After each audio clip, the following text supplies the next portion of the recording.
미친 듯이 밀어주고 있다. AI 빅데이터 센터 이거 폭증하면 이 엄청난 전력 수급을 감당할 수가 없다. 그래서 그게 소형 모듈 원전이 AI 빅데이터가 촉발한 엄청난 전기의 수요를 원전이 감당할 거라 보고 있고요. 또한 자회사들의 지분 가치만 2조에 해당되고요.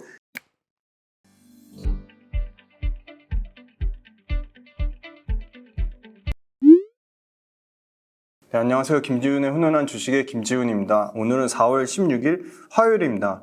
이스라엘 하마스 전쟁 영향도 있겠지만 조금 분위기가 심상치 않아서 일단은 투자하실 때 조금 당분간은 좀 공격적인 매매하는 걸 좀 자제하시고 현금 확보, 그러니까 최소한 저는 30%에서 최대는 50%까지도 현금을 좀 가지고 계시라고 좀 말씀드리고 싶은 게, 주가는 결국 기세고 방향성인데 지금 추세가 코스피도 그렇고 코스닥도 그렇고 완전 지금 사실은 단기적으로는 방향성이 완전 틀어진 상태고요. 오늘도 보니까 지수는 매수하는 주체는 개인 투자자밖에 없습니다. 그래서 조금 조심을 하시는 게 좋을 것 같아요. 조심해서 나쁠 건 없으니까. 언제든지 주식시장은 매일매일 열리니까요. 당분간은 좀 투자하지 마시고 좀 굉장히 조금 조심하고 우리가 이 시장에 대해서 좀 찬찬히 좀 지켜보는 마음의 여유가 좀 필요할 것 같고요. 그 다음에는 이 시기에 조금 더 탄력적으로 주가가 움직이지 못하거나 좀 굉장히 더 부진하고 지수가 빠지는 국면에서 반등이 빠르게 나오는 게 역시나 주도주입니다. 그런데 현재로서는 압도적으로 반도체 쪽이 지수가 빠질 때도 빠르게 반등이 나오는 구조로 나타나고 있기 때문에 아무래도 철저하게 좀 종목별로 압축을 하시고, 종목별 압축보다 더 중요한 거는 일단은 새로운 또 투자의 기회를 잡기 위해서 현금 확보를 좀 강력하게 말씀을 드리겠습니다. 그래서 좀 지수가 추세적으로 빠졌다는 거, 미국 시장이 예를 들어 기침을 하면 우리는 감기에 걸릴 정도로 우리가 시장 체력이 약하기 때문에 훨씬 더 우리나라 시장은 좀 더 조심할 필요가 있어 보이고요. 종목별로 압축을 통해서 조금 더 지수 빠졌을 때 더 강하게 버티는 쪽, 그리고 반등 나왔을 때 더 세게 가는 쪽에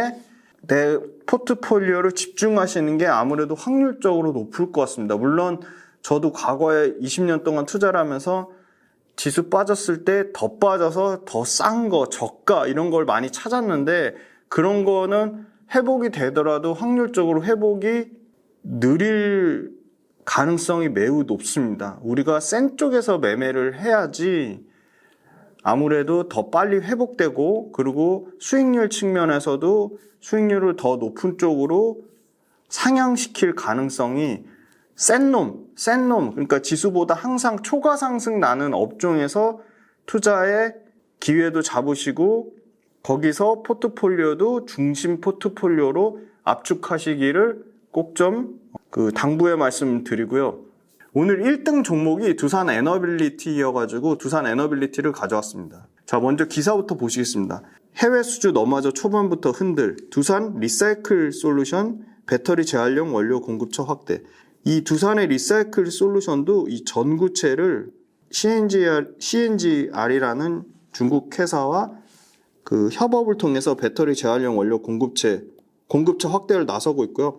세계 5번째로 가스터빈 개발에 성공해서 수소터빈 초격차 기술에 집중하고 있고요. 거꾸로 간 정책 탓에 태양광은 먹구름이지만 원전은 정부 정책의 최대 수혜주로 주목받고 있습니다. 월가에 돈이 되는 트렌드에 따르면 소형 모듈 원전 SMR이 월가에 돈이 되는 트렌드의 핵심으로 잡히고 있습니다. K건설은 중동을 이어 동남아, 유럽까지 해외 수주를 이어가고 있고 연내 추가 수주를 기대하고 있습니다. 심지어 두산 에너빌리티는 항공용 엔진까지 신규로 성장 동력으로 육성을 하고 있고요. 신한울 2호기 본격 가동되면 연내 대형 수주가 원전 쪽으로 가시화될 것으로 보이고요. 6월 달에 두산 에너빌리티 자회사 두산 퓨얼셀의 청정수소가 시장이 개설되면 청정수소 시장에서는 매출 2배 이상 예상하고 있고요.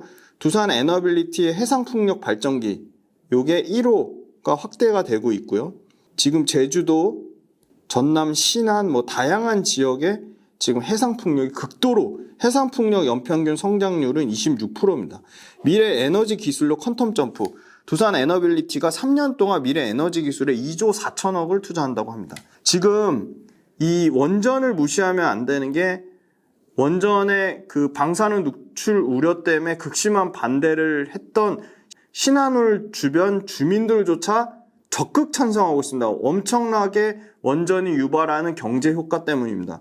신한울 3, 4호기가 연간 누적으로 720만 명이라는 엄청난 고용을 창출했습니다. 네, 그래서 원전 관련주들을 한번 뽑아봤는데요. 두산 에너빌리티부터 DK 락가지인데요.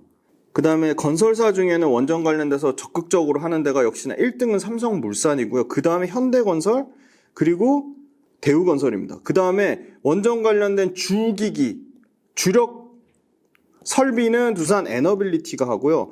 보조기기 쪽에서는 절대적으로 BHI가 강자입니다. 그리고 우진이라는 회사가 있습니다. 우진은 이제 계측기 쪽이고요. 그리고 원전 관련돼서 결국은 다 전력이잖아요. 전기잖아요. 전기. 전력 관련돼서는 뭐 압도적으로 HD 현대일렉트릭, 그 다음에 효성중공업 등이 있습니다. HD 현대일렉트릭이나 효성중공업은 원전 관련주긴 하지만 원전 때문에 오른 건 아니고요. 글로벌로 전력기기에 대한 노후화된 교체 수요랑 신규 수요 때문에 엄청나게 오른 거고요. 그래서 원전 관련주들을 보니까 뭐 현대일렉트릭하고 효성중공업 빼고는 나머지는 부진한 상황이고요. 최근에 올라온 거는 신규 상장주 우진엔텍 같은 회사가 물론 첫날 상장한 거에 비해서는 상당히 떨어진 가격이긴 하지만 상장 첫날 고가보다는 떨어졌지만 그래도 높은 가격을 유지하고 있고요. 최근에 보니까 한국가스공사랑 한전이 조금 올라오고 있죠. 한국가스공사랑 한전이 올라오고 있고요. 전반적으로는 최고점 대비로는 50% 넘게 빠진 부진한 수준이고요. 역시나 가장 1등 원전주라고 할 수 있는 두산 에너빌리티도 연초 대비는 9% 빠져서 상당히 주가가 부진한 수준이지만 반대로 역발상으로 보면 원전이 엄청나게 글로벌로 시장으로 커지고 정부에서도 원전을 엄청 밀어주는 정부 정책을 우리가 거슬러서 투자할 필요는 없다고 보고 있고요. 정부 정책만큼 강력한 모멘텀은 사실 없습니다. 정부 정책은 강력한 모멘텀 중에 하나고요.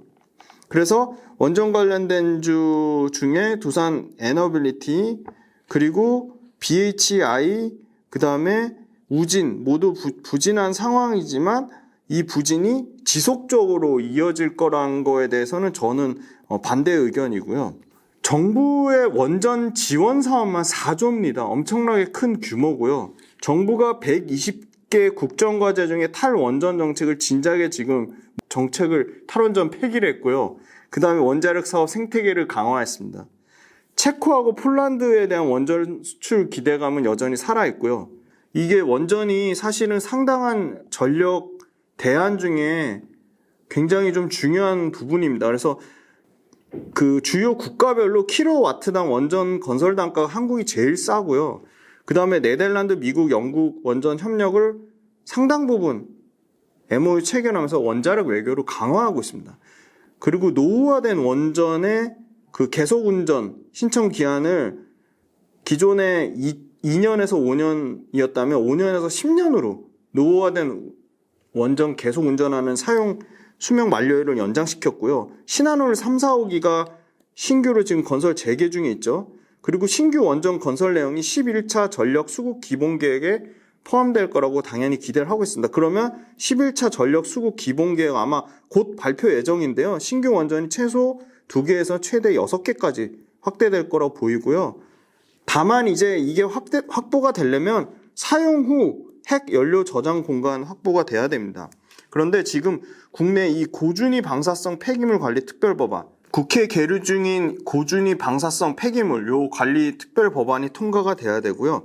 사용 후 핵 연료 저장 시설 포화율이 지금 90%가 이미 초과했기 때문에 이 부분 관련돼서 조속하게 좀 처리될 필요가 있어 보이고요. 그 다음에 K텍소노미 관련돼서 원전을 청정 에너지에 포함시키려고 하는데 그러려면 이 K텍소노미에도 고준위 방사성 폐기물 세부 계획이랑 이행을 담보할 법률 제정이 필수적으로 조건으로 나오고 있습니다. 두산 에너빌리티 지금 작년 기준으로 누적 신규 수주만 9조예요. 8조 9천억. 어마어마한 양이고요. 정부의 전력 수급 방향성도 왜냐면 가격도 싸면서 현재로선 유일한 대안으로 평가받을 정도로 상당히 가성비 좋으면서 탈탄소에 크게 저해되지 않는 전력 수급 중에 하나가 원전이기 때문입니다. 그리고 지금 이 우리나라뿐만이 아니라 글로벌로 원전을 탈탄소에 포함시키면서 엄청나게 늘어나는 것 플러스 지금 빅데이터 이 AI 데이터 센터 때문에 이 엄청난 전기의 양을 감당하면서 가성비 좋은 게 사실은 원전밖에 없을 정도라고 얘기할 정도 원전이 너무 중요하긴 합니다. 물론 이 핵폐기, 아까 말씀드린 핵폐기물 관련된 특별 법안이라든지 방사성 폐기물 관련돼서 위험에 대한 노출도는 철저한 안전이나 이런 철저한 안전 관리를 통해 확실하게 이 제재가 나와야 되겠지만 그 부분만 잘 안전성 측면만 잘 커버가 된다면 글로벌 원전 사이클은 이제 초입 단계라고 다시 보고 있고요. 24년도가 체코가 하고 영국의 모멘텀이 있다면 25년도는 네덜란드가 신규 원전 사업자 선정을 기대하고 있고요. 체코만 신규 원전 4기를 준비 중이고요. 영국은 2050년까지 24기가와트의 원전 설비 확보 로드맵을 하고 있고요. 70년 만에 최대 규모의 원전 계획을 영국이 예상을 하고 있습니다. 프랑스는 8기, 8개 원전 추가 건설을 검토하고 있고요. 중국은 25년까지 70기가와트까지 확대하려고 하고 있습니다. 미국은 25년까지 폐쇄하기로 했던 원전을 다시 계속 운전하는 걸로 변경했고요. 중동은 지리적 특성 때문에 제일 싼 게 이제 화력이나 복합 화력 이런 쪽이거든요. 이런 화력 발전을 통한 전력 확보에 한계가 나오면서 다시 원전이 집중 재조명되고 있습니다. 사우디 역시도 신규 원전 2기를 입찰 진행 중에 있는데 한국과 중국, 프랑스, 러시아에 요청한 상태고요. 지금 이미 한국은 아마 이게 대략 25조 규모일 거예요. 25조에서 26조 규모의 바라카 5, 6호기를 수주를 과거에 받은 적이 있기 때문에 2017년 UAE 에너지 스트래티지 2050 여기서 원자력 발전 비율을 다시 6%까지 확대하라고 했고요. 재작년 기준으로 3.6%에 달하니까 추가적으로 3% 정도가 더 늘어나야 되니까 이게 호수로 치면 총 4개 호기가 추가적으로 진행 가능성이 있습니다. 체코 원전 지금 6월 달에 발표를 합니다. 이게 4기 정도 예상하는데 대략 규모만 해도 30조 규모고요. 체코 신규 원전 프로젝트 4기로 확대되고 그거 외에 지금 현대건설이 우선 협상 대상자 받으려고 하는 불가리아의 원전 프로젝트도 18조 7천억입니다. 그리고 우크라이나 또한 전쟁 때문에 전력 공급망이 엄청나게 피해 받은 거를 원전 4기로 이 전력 수요를 회복하려고 하고 있습니다. 서유럽 쪽에 영국 아까 말씀드렸고 프랑스도 기존에는 6기였거든요. 8기로 확대하려고 하고 있고요. 중국, 미국, 인도 모두 원전 신규 건설을 계획하고 있습니다. 그리고 지금 우리나라 같은 경우는 세울 3, 4호기 이미 건설하고 있고요. 신한울이 지금 2033년 준공 목표니까 신한울 관련돼서는 이제 아까 11차 계획 나오는 거에 따라 최대 4기까지 그리고 소형 원전 SMR까지 합쳐서 새로운 원전 관련 프로젝트가 추가적으로 나올 거라고 보고 있고요. 요겁니다.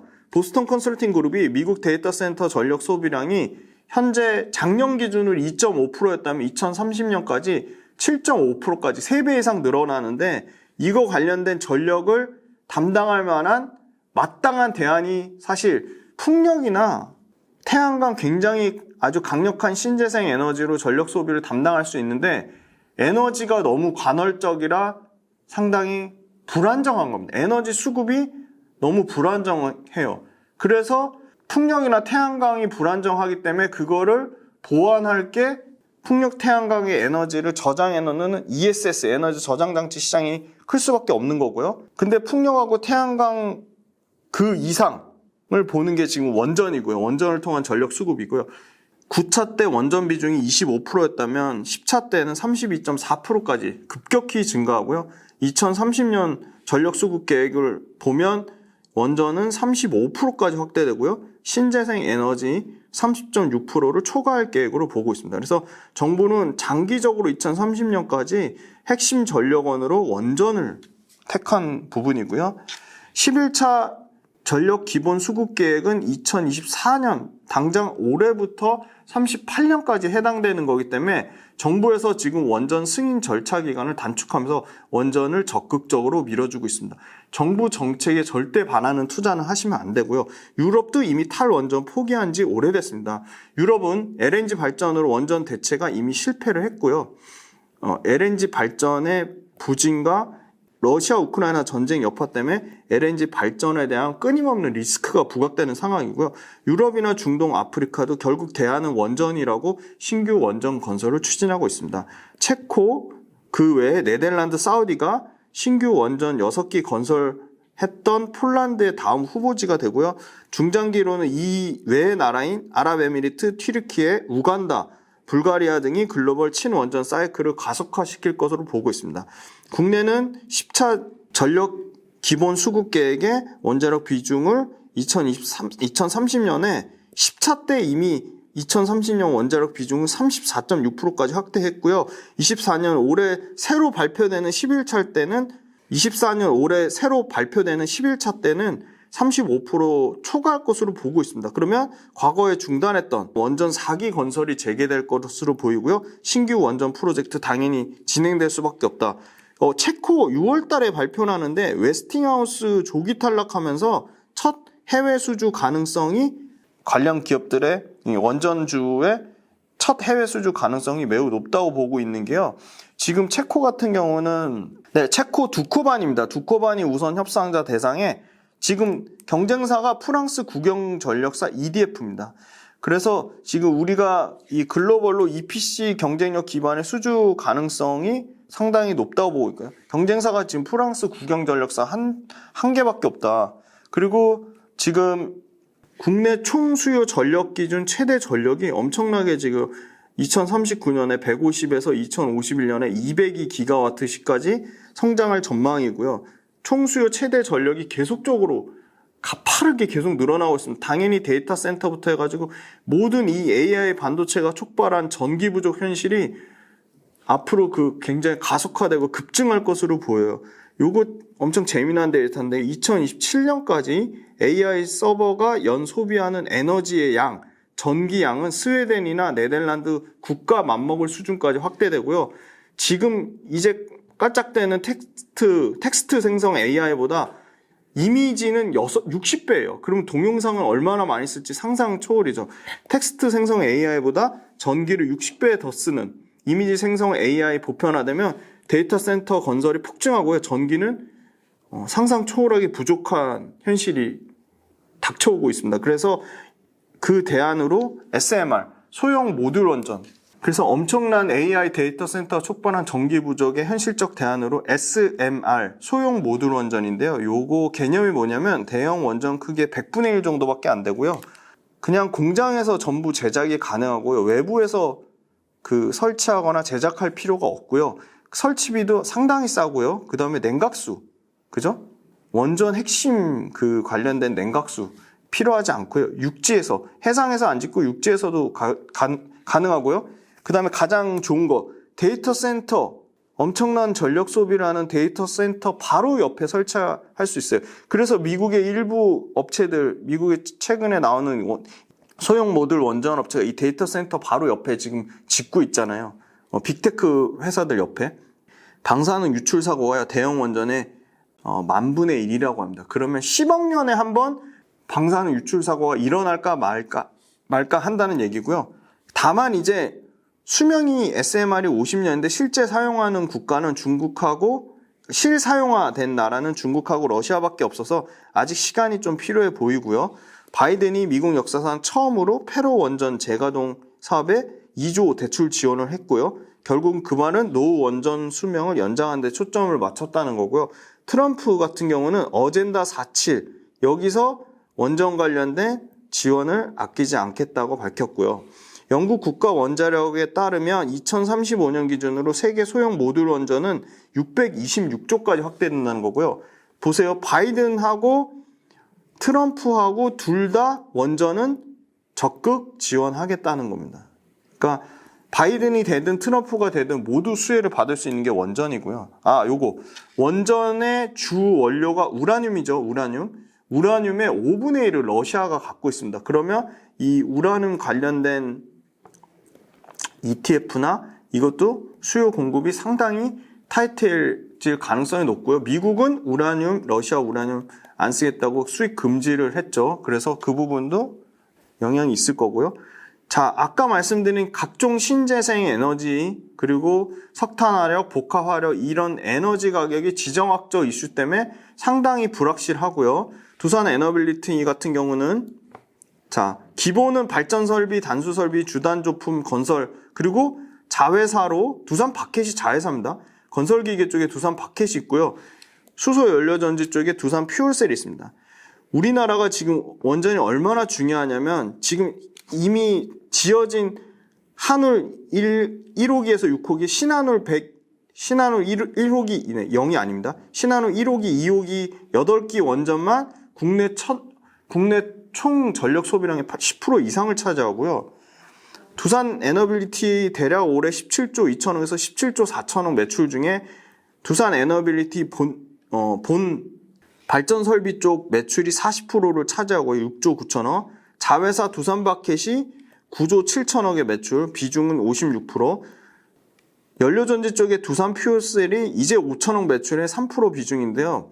두산 퓨얼셀이 매출 비중에서 6%까지 올라오고요. 매출 1조 예상하고요. 두산 에너빌리티는 40% 비중 계속 유지하면서 두산 에너빌리티 매출은 7조 3천억까지 늘어날 걸로 보이고요.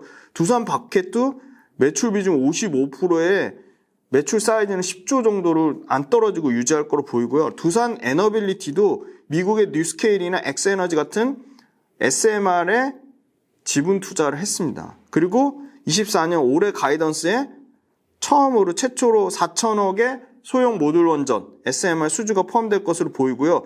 이 SMR의 최대 수혜주 뉴스케일이 미국 데이터 센터 관련된 프로젝트를 하고 있고요. 그 다음에 루마니아 원전 관련된 프로젝트도 진행하고 있습니다. 미국의 DOE에 따르면 2030년에 SMR 수요는 13기가와트시까지 확대될 것으로 보이고요. 그런데 이 미국의 이 SMR 관련된 대형 단조 캐파는 3기가와트 증가하는 데 불과해서 당연히 두산 에너빌리티 같은 제조사가 SMR 설계사한테는 반드시 필수적으로 중요한 요건으로 자리 잡을 것으로 보이고요. 그 다음에 연간 수주 아까 8조 9천억은 전년 대비 대략 19% 정도 개선된 수준이고요. 4분기 말 수주 잔고가 15조 9천억으로 연 8.4%씩 증가하고 있습니다. 지금 작년에 에너빌리티 매출, 영업이익, 수주 모두 가이던스 초과하면서 상당히 좋은 실적, 정부 정책을 뒤엎고 좋은 실적을 나타내고 있고요.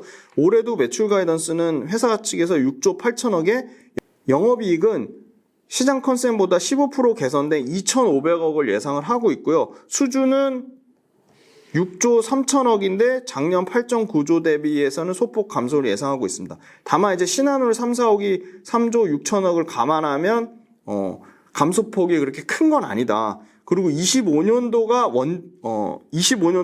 대형 원전이랑 가스터빈에 합쳐서 연평균 10조 이상의 수주를 기대를 하고 있습니다.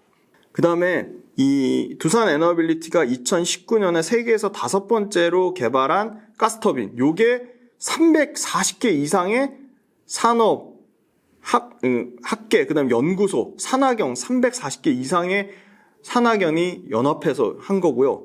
지금 기존 가스터빈보다 이 만든 신규 요 수소 가스터빈 같은 경우는 460억의 연료비가 절감되고요. 이산화탄소 5만 톤의 추가 감축, 엄청난 그 효과가 나타날 것으로 보이고요.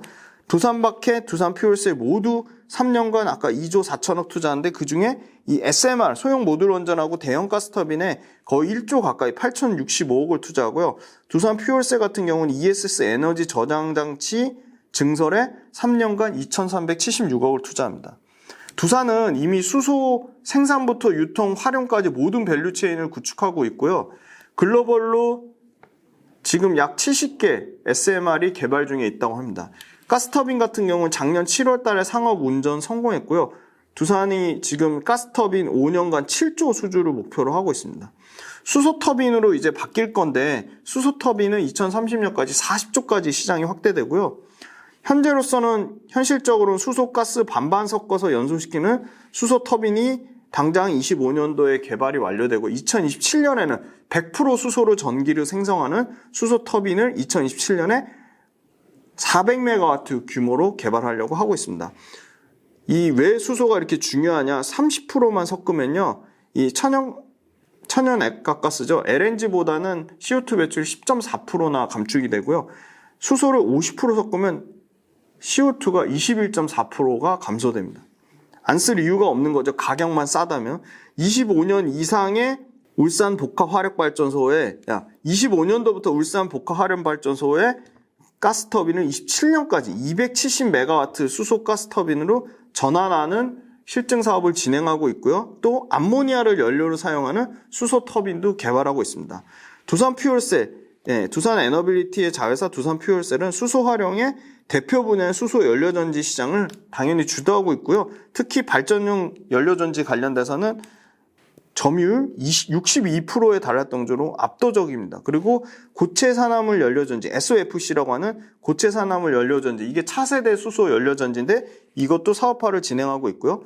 이 고체 산화물 연료전지로 바뀔 가능성이 높은 거는 수명이 길고요. 전력 효율이 기존의 PAFC보다 훨씬 높은 전력 효율이랑 기대 수명 때문에 그렇습니다.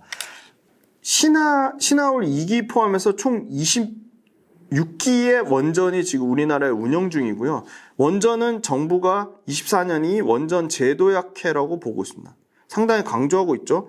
3조 3천억의 원전 관련된 일감을 창출하고요. 1조의 이 원전 특별금융, 원전을 지원하는 특별금융을 공급하려고 하고 있고요. 2027년까지 4조 이상을 원전 기술 개발에 투자하고요. 원전 관련된 투자세 공제 대상도 기존의 설계 기술에서 최근에는 제조 기술까지 확대하려고 하고 있습니다.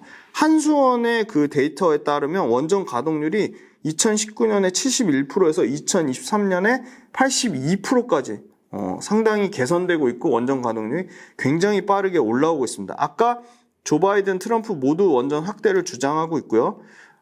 빅테크죠. 마이크로소프트나 오픈AI 같은 회사도 소형 모듈 원전에 투자를 하고 있습니다. 왜냐하면 소형 모듈 원전이 생성형 AI 인공지능의 급증하는 전력 수요를 감당할 대안이라고 보고 있기 때문입니다.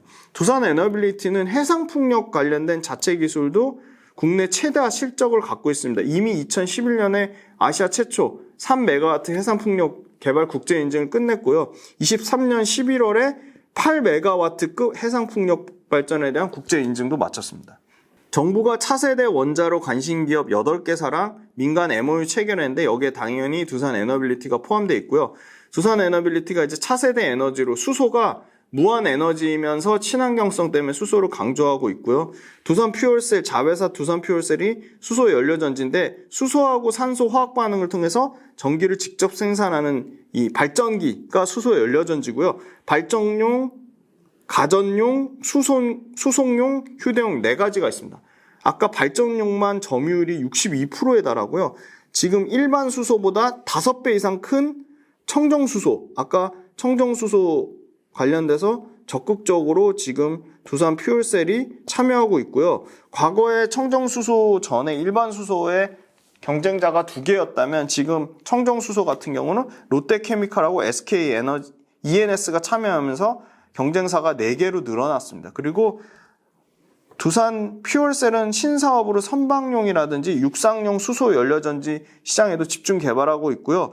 원자력이 왜 주목받을 수밖에 없냐? 발전 연료 단가가 말도 못하게 쌉니다. 킬로와트당 6원 정도 수준이고요. 수소는 200원입니다. 근데 풍력하고 태양광은 발전원가 들어가는 게 없어서 0원이지만 전력 수급에 상당히 불안정성이 있다. 그 다음에 최근에 두산 에너빌리티는 이 발전용 가스터빈 기술을 바탕으로 항공 엔진 기술 개발 사업에도 뛰어들었습니다. 근데 재미난 게 발전용 가스터빈이나 항공 엔진의 기술 기반이 동일하고요. 작동 원리까지 유사하고요. 그래서 구조, 작동 원리가 유사한 발전용 가스터빈을 기반으로 항공 엔진 개발하고 있고요. 신규 성장 동력으로 항공 엔진을 잡았습니다. 그런데 항공 엔진이 얼마나 중요하냐?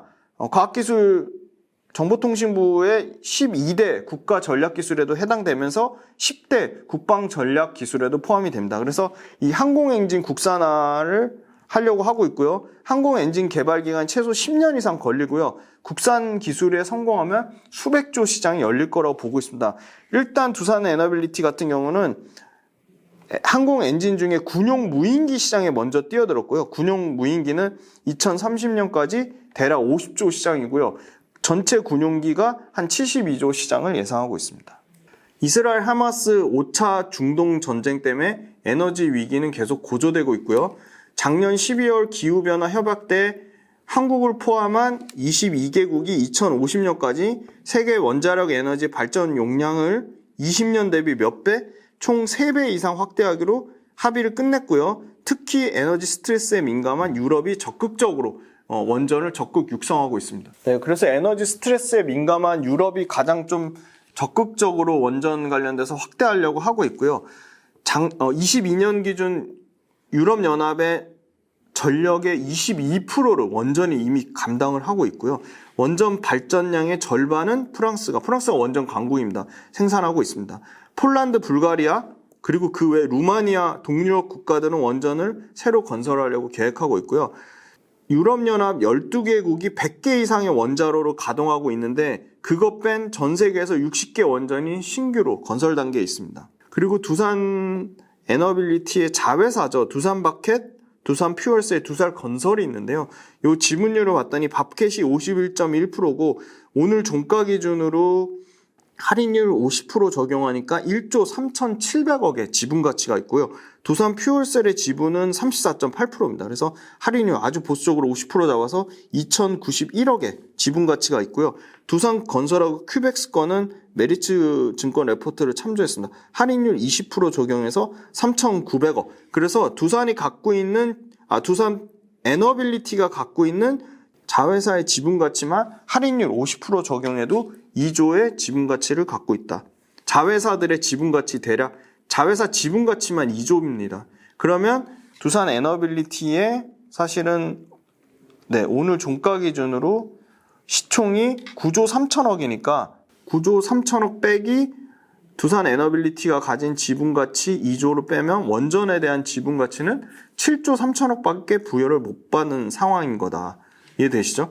사용 후 핵연료 포화율은 이렇게 다 90% 이상 목에 찬 수준이라는 거고요. 10차 전력 수급계 KB증권 레포트를 참조했습니다. 32%를 원전으로 하겠다는 거고 이게 11차 넘어가면 35%까지 추가 사기한 가능성이 있다는 거고 10차 때 이미 2036년에 34.6%까지 상향했다는 겁니다. 건설 중인 원자로 수 지금 중국하고 인도 그 다음에 대한민국, 러시아, 터키 정도로 빼면 미비한 수준이지만 신규 건설이 상당히 늘어난다는 거고요. 왜? LNG가 대체를 못하고 지금 러시아, 우크라이나 전쟁 때문에 LNG에 대한 수급 불안에 상당히 가능성이 높아졌기 때문이죠. 세울 지금 24년도, 25년도고요. 신한울이 24년도 착공 예정 중에 있습니다. 그래서 총 5,600메가와트급이고요.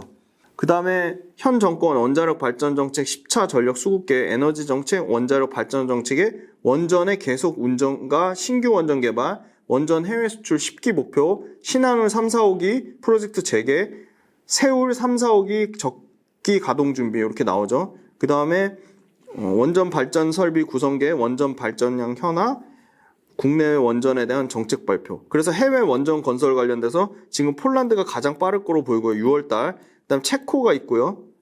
체코 6월달에 있죠, 그죠? 그 다음에 사우디 입찰 진행하고 있고 한국, 중국, 프랑스, 러시아 입찰 참여. 그리고 네덜란드가 25년에 모멘텀이 있고요. UAE, 튀르키예, 불가리아. 불가리아 같은 거는 현대건설이 수주 성공했죠. UAE 바카라 원전 이후 15년 만에 최대 규모가 지금 계속 커지고 있죠. 요게 두산 에너빌리티가 하는 원전 관련된 주기기, 메인 기기란 뜻이 요게 원자로하고 내부 구조물이고요. 이게 증기 발생기, 그 다음에 요게 냉각제 펌프, 가압기고요. 그 다음에 요거 핵연료 취급기기, 핵연료 저장대 열교환기. 요게 그 두산 에너빌리티 원전 관련된 메인 발전 설비들이고, 요게 가스터빈입니다. 가스터빈. 두산의 요 가스터빈이고요. 아까 5번째로 기술 개발 완료했죠. 두산 에너빌리티가 또 마침 지분 투자를 하고 있는 소형 모듈 원전, 티커도 SMR입니다. 예. 뉴스케일 파워 코퍼레이션, 요게 최근에 주가가 바닥권에서 드라마틱하게 올라오다가 옆에 좀 누워있는 상태인데 주가가 그래도 계속 하락하다가 최근에 좀 반등이 좀 나오고 있고요. 자, 두산 에너빌리티 실적을 보면 올해 이익의 좀 소폭 감소는 좀 예상이 됩니다. 그런데 매출은 17조대, 내년에 조금 19조 매출에 1조 7천억 예상을 하고 있으니까 올해보다는 내년 25년도에 좀 실적 기대감이 있는 거고요. 분기 실적 나오는 거에 따라 실적 추정치가 상향 조정될 수도 있다. 다만 이제 정부의 정책적으로 밀어붙이는 게 잘 진행이 돼야 되는데 그거에 대해서 브레이크가 좀 걸리면 좀 상당 부분 리스크 요인이 될 수도 있겠다. 최근에 부진한 요인이 아마 그런 정부 정책이 잘 적극적으로 추진이 될 거에 대한 상당 부분 시장 우려가 좀 반영이 돼 있는 것 같고요. 그럼에도 불구하고 수급 측면에서는 외국인이 그래도 계속 좀 연속적으로 순매수를 하고 있고요. 그 15,000원이 깨진 요 가격대에서 개인 순매수한 거는 저는 굉장히 스마트한 개인 수급이라 보고 있고요.